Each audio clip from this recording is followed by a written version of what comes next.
ഉപ്പച്ച് പണിക്ക് പോയിട്ട് കൂന്തൽ കൊണ്ടിരുന്നു. അപ്പൊ കൂന്തൽ നയിച്ചത് എനിക്ക് ഇഷ്ടമാണ്. അതുകൊണ്ട് ഉമ്മമ്മനോട് ഉണ്ടാക്കി തരാൻ പറഞ്ഞാലാ. കൂന്തൽ നടുവിന്റെ പണി തുടങ്ങിയാലോ നമുക്ക്. ഇതിലെന്തൊക്കെ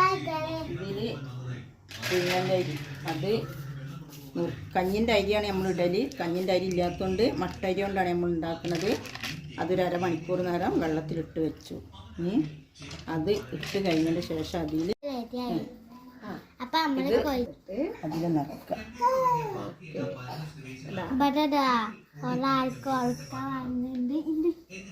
ചെറിയൊരു കൂന്നുണ്ട്, സച്ചിൻ്റെ കൂന്ത.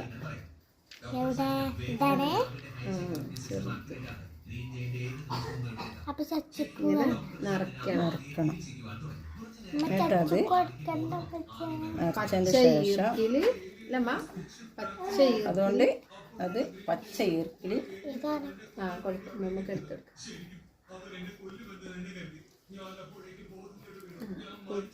തുന്നി പിടിപ്പിച്ച പോലെ ഇതാക്കണം. ആ കൊള്ളി വെന്താൽ നമ്മൾ ഇവിടെ എടുക്കും. കടിച്ചിട്ടില്ല. അങ്ങനെയൊക്കെ നമുക്ക് നിറയ്ക്കാം. ഇത് നൂലുകൊണ്ട് തുന്നും, കൊള്ളിയോണ്ടും കുത്തും. ഇനി ഇതേപോലെ നമുക്ക് എല്ലാം ഫിനിഷ് ചെയ്താം. അത് നിറച്ചതിന് ശേഷം ഇത് മുഴുവൻ നിറക്കണം, ഇതാക്കണം. വേണ്ട, അത് നിറച്ചതിൽ ബാക്കി വരുന്ന അരി കൊണ്ട് അരിയിൽ ഇത്തിരി കൂന്തൽ തലയൊക്കെ കൂടി ഇട്ട് കഴിഞ്ഞിട്ട് ഒന്ന് കുഴച്ച് ആ കുക്കറിൻ്റെ ഇതിലേക്ക് എന്നിട്ട് അതിൻ്റെ മുകളിലാണ് ഇത് വെക്കലില്ല കൂന്തൽ വെക്കല്. അതിൻ്റെ മുകളിൽ കുറച്ച് വെള്ളം വെക്കൂലേ? ആ വെള്ളം വെക്കും. ഇതിന്റെ സച്ചിൻ്റെതാണ്. ചോദിക്കാല്ലേ? സനൊന്നും ചോദിക്കുന്നില്ല. സനക്കൊന്നും ചോദിക്കാൻ സംശയമില്ല. സനക്ക് തിന്നാനറിയില്ലല്ലോ. സന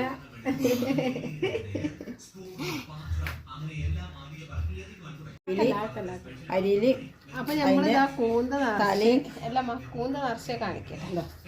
കൂന്ത നിറച്ച് ബാക്കി ചോറില് നമ്മളിതാ അതിന്റെ ചിറകും തലൊക്കെ കഷ്ണം മുറിച്ചിട്ടുണ്ടായിരുന്നു. അത് എല്ലാം കൂടി ഇട്ട് കുഴക്കും. കുഴക്കും. കുഴച്ചതിന് ശേഷം നമ്മളത് കുക്കറിലേക്ക് ഇടും.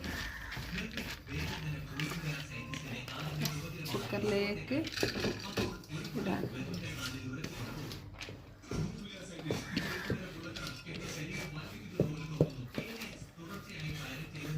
അപ്പോൾ കുക്കറിലേക്ക് ഇട്ട് വെള്ളം നമുക്ക് വെള്ളം ഒഴിക്കും. അതിൻ്റെ മേലെ ഈ കൂന്ത നിറച്ചതും വെച്ചെടുക്കും. അപ്പോൾ അത് വെച്ചെടുത്ത് മൂടിയിട്ടിട്ട് 3-4 വിസിലുണ്ടാക്കിക്കുക.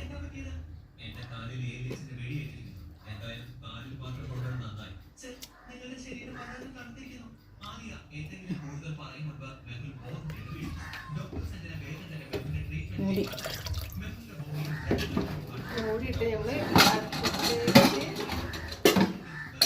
വെക്കാൻ പോവാണ്.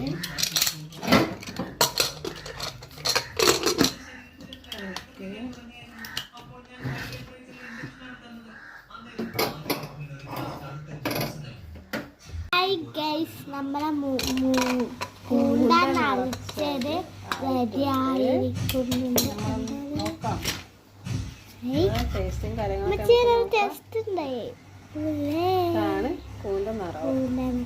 ഇത് ഇതാക്കൂലേ? ഓരോന്നും ഇങ്ങനെ മാറ്റിയൊക്കല്ലേ?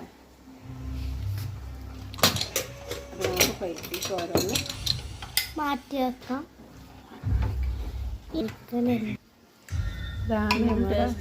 ഇതാണ് നമ്മളെ കൂന്തപ്പുഴി. ചെറിയ കഷ്ണം ചൂടുണ്ടാ.